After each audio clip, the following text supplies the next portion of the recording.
Hi, my name is Sir Radicus VI, and I'd like to ask a question. Am I allowed to curse in YouTube videos? We're gonna find out. Hey, this is my first YouTube video, so no one's ever gonna watch it. That's what that means. So I'm okay with this. And since it's my first, I will also like to point out, if the lighting is bad, no it isn't. And if you hear barking in the distance, no you didn't. You should probably go to a doctor and get those things checked. Anyways, back to my original question. Tony Stark, what the fuck, man? Like, really and truly? For so many things, but like, we're only going to talk about one thing. A disclaimer, for this video, I'm only referencing Captain America Civil War and Spider-Man Homecoming. And I'm not even going to lie, not the full movies, but like the first 5 or 10 minutes of Homecoming, not including the part where they're setting up like the Vulture, just Peter Parker doing his vlog, and only the scenes in Civil War where Peter Parker is there. Can you tell that it's like a pointed subject? To recruit or not to recruit, okay? None of the options are good here. Let's set the scene if you don't have context. You're Tony Stark, a philanthropist, playboy, billionaire, probably something else. I forgot the whole entire thing. Hey, can we talk about how cringy some of the lines in Avengers are, actually? Because, like, we need a plan of attack. I have a plan. Attack. Are you 12 years old? Are you a 12-year-old boy? Hey, I'm getting off topic. Anyways, you're Tony Stark. You're fighting this civil war against Captain America, and you have the option to either recruit a 14-year-old boy or not recruit a 14-year-old boy. I think that most people know what the answer to that one is. And yet, okay, so let's say Peter, like, doesn't go with Tony. He gets exposed to his aunt. I don't want to like throw Tony under the bus. You do not know his living situation that well. Like, sure, you researched him. You know what school he goes to. You know his family background for the most part. You don't know if Aunt May is like a good person or not. Because what if she found out this information, she decided, oh, this kid that like, is she related to him? Like, she's his aunt, but like, is she related to him by blood? Because if not, oh yeah, God. I married into this and the person I married isn't even here anymore. And I have to take care of this kid. Like, Aunt May, Aunt May, great woman, we love her. But like, what if she wasn't? Then what, Tony? What's your backup plan there? Oops! Accidentally displaced a child and he still didn't want to come fight with me? Crazy. Also the line of, if she freaks out, I freak out. Why are you making a 14-year-old freak out? Hey, plan of attack. Plan of attack is maybe, let's not have the 14-year-old have a panic attack, honestly. Let's say a different option. Peter goes with Tony and they win. Does Peter know what he just fought for? Does Peter understand what they won? Does Peter feel okay with having his identity known to multiple people because like that's what you're fighting for in his part? Because he's a vigilante. A 14-year-old vigilante? Hey, at any point did we think about the well-being of this child that we brought into the fight? No? It's okay. We already knew that. Peter goes to Tony and they lose. You still have to fight against all of those people. Do you have like a therapist on standby? Because apparently Tony's therapist is Bruce Banner. Hey, how's that working out for you? You guys close? Do you do video chats? Is that what's happening? No? You haven't seen him in a while. Crazy. What's your plan for the kid? Plus, this is the first time that he's meeting all these superheroes. You want his initial interaction to be opposition to people that like, I just feel like that's kind of maybe not setting up the greatest thing for him, but okay, yeah. Let's break it down from base one. You stalked a child. That was bad. We've all been there. Maybe not all of us. I haven't. No one I know has. It's just you. Anyways, you stalked a child. That's bad. Don't do that. Initially, you were just trying to find out who Spider-Man is. I applaud that. Good effort. You found out that he was 14 and you said, I'm just gonna keep going. No, that's the point where you stop. That's the point where you say, hey, no, bad plan. Bad plan. But it's cool. You go there, you lie. Hey, you did research, you know that they're poor. Why did you do that, man? Why did you do that? You went in there and you lied about the money, which is crazy. Because Peter knows that he didn't do this grant, and he still was like, if there's money involved, I will lie. I will say, yeah, I did do this grant. And even if I didn't do this grant, I didn't do this grant, but I'm worth it. I'm worth the cash money that you're willing to lay down right now, because you know what? I could really use some cash money right now. Just maybe don't lie about that to certain people that like legitimately need the money. But it's cool. It's fine. You got in there, you lied. And then you said, hey kid, you're gonna lie to your aunt to help me. Which is fine, I guess. We love lying to guardians. Woohoo! And then you're like, hey, I need to talk to Peter in close quarters. You go to his room. Fine, I guess. You close the door. Okay. Maybe if I was Aunt May, I'd be like a little bit of a red flag, but alright. You lock the door. Hey, dude, why did you lock the fucking door? What is wrong with you? Like, I get it. You're talking about superhero stuff. So it needs to be hush-hush, low-key. First off, locking the door does not soundproof the room. Like, Aunt May could still hear through it as if the door was unlocked, so stupid. Oh, well, you know, I need her to not be able, like if she comes to the door, I need some opposition, some force in there so she can't immediately barge in and join in on the convo. If you assume that this kid is Spider-Man, I think it's under good authority that, like, he's gonna stop that pretty early on. And then if he's not Spider-Man, this conversation doesn't need to be hush-hush, because that was just, you're not even, you can't recruit him, he's not Spider-Man. So, like, why did you lock the door? Why did you lock yourself in a room with a a 14-year-old. That sounds bad. That just optics wise, if I was a famous person, I maybe wouldn't want to have that listed with me, but like that's just me. And you just broke up with your girlfriend? Well, she left you. You guys are on a break. Hey, it's bad for you. Anyways, maybe just next time you're recruiting a minor and taking him out of the country to go fight in a war with no context, maybe you don't lock yourself in a room with him first. But it's fine, we can move past that. I feel like when you did the initial lie and then you got Peter to lie for you, that was kind of like the end of the line, and yet we're still lying. Because you come in with a sense of like, I'm Tony Stark, I want to help the friendly neighborhood Spider-Man. No, you're recruiting him.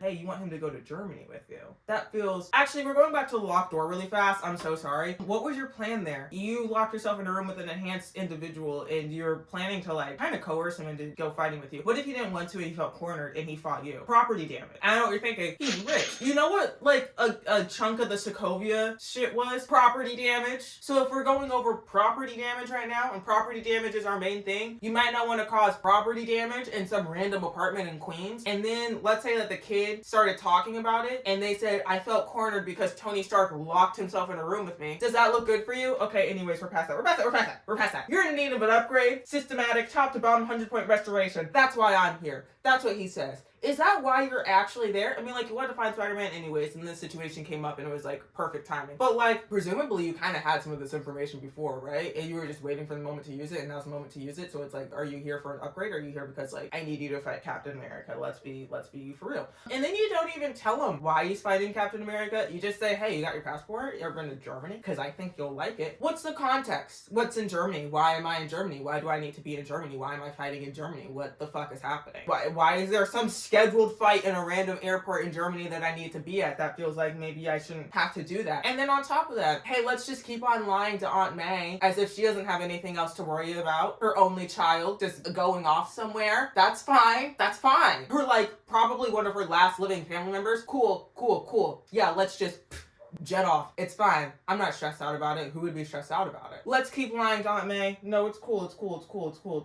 Dude, if I was Aunt May, I would have smacked the shit out of Tony Stark. It's like, you know what? I said that I was only using parts of Homecoming, and I was right. I did only use parts of Homecoming. But I just want to say in this moment, at the end of Homecoming, when she finds out that Peter's fucking Spider-Man, and we don't get a scene of her beating the absolute dog shit out of Tony Stark, that pisses me off. We deserve to see that. I don't want to see her yell at him. I want to see her, like, punch him in the face. What the fuck is wrong with you? Why would you do that? To anyone. To anyone's child. What's the deal with airline food? I don't know if anyone's actually gonna read the, like, no one's gonna watch this video. But if somebody does and they actually read the slides, aren't the titles fun? Anyways, you can't tell me that no one thought that this would be a firefight. Like, that's one of the main arguments when it comes to Civil War, is people are like, well, Tony didn't think it would get this bad. No one thought it would get that bad. Clearly, some of y'all thought it would get that fucking bad if you felt the need to go get extra heroes, but that's just to bulk up your sides, right? But before the fight, Black Widow says to Captain America, you know what's about to happen. Do you really want to punch your way out of this one? Hey, so you know what's gonna happen, and you're aware. I don't know if you're aware that there's a 14-year-old on your team, but you're aware that there's some new kid that's clearly never been in a fight before. Are you feeling confident right now? Are you feeling good about our decisions? Cool. I don't want to call Peter a child soldier, because that's not what he is, but I think that is what the Black Widow would call him, because, like, yeah,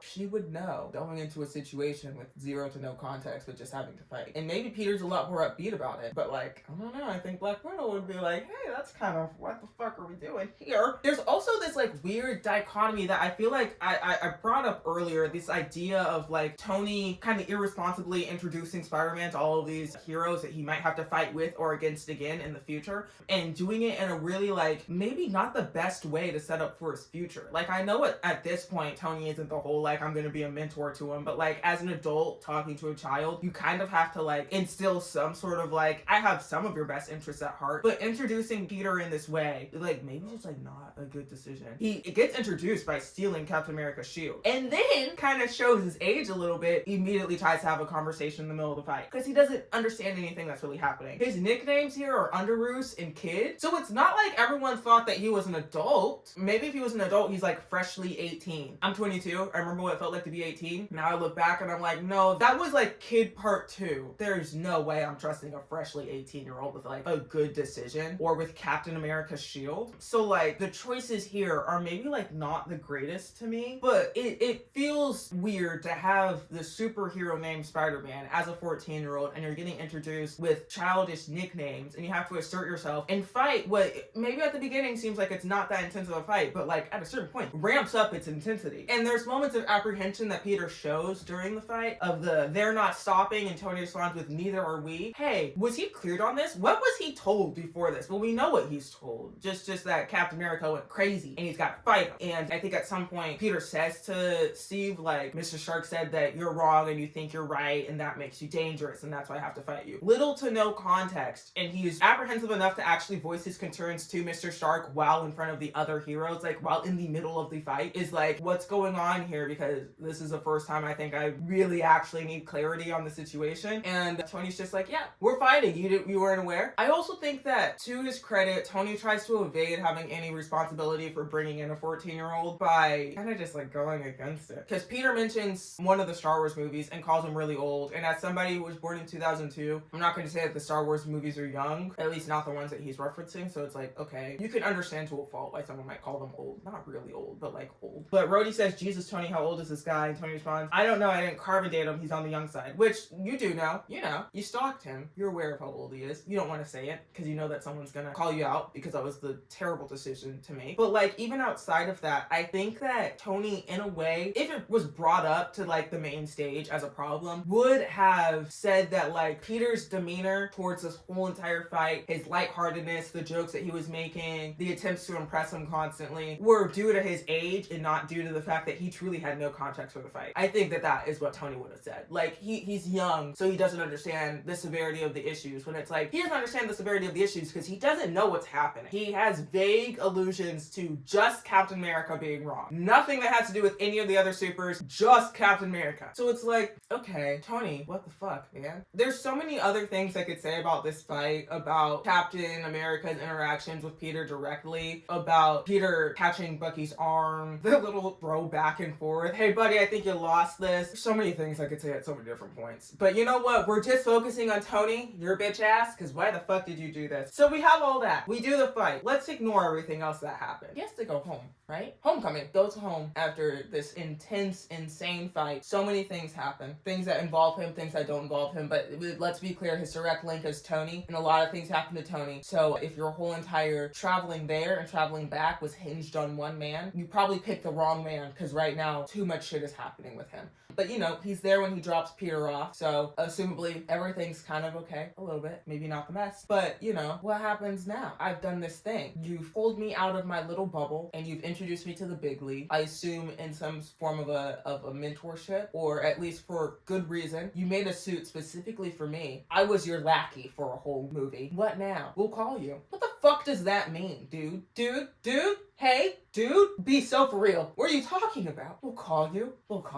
That's all I get? You still don't even have context for everything that happened. Could you imagine Peter, after everything went down, like watching the news and being like, oh, that's what I did all of that for? And that feels not great. I imagine it feels very not fantastic. And if anyone tries to get on me about this, like this specific picture and being like, actually, that's at a point in Homecoming where he is interacting with Tony Stark, shut the fuck up. And also, I think that's the point where Tony saves him, but he's like still not even there. Like, he sent a suit to do it. So it's still like, did y'all ever call? He's leaving all these voicemails and shit. Not even a mentor. You picked this kid up for fucking nothing. Well, you picked him up because you needed brute strength. You didn't care if it came from a minor or not. You just needed something. That's crazy work. I'm gonna read some Spider-Son Iron Dad fanfiction to even this out. Like, once a month I get to yell at Tony Stark, and like, that's it. That's the end of my video.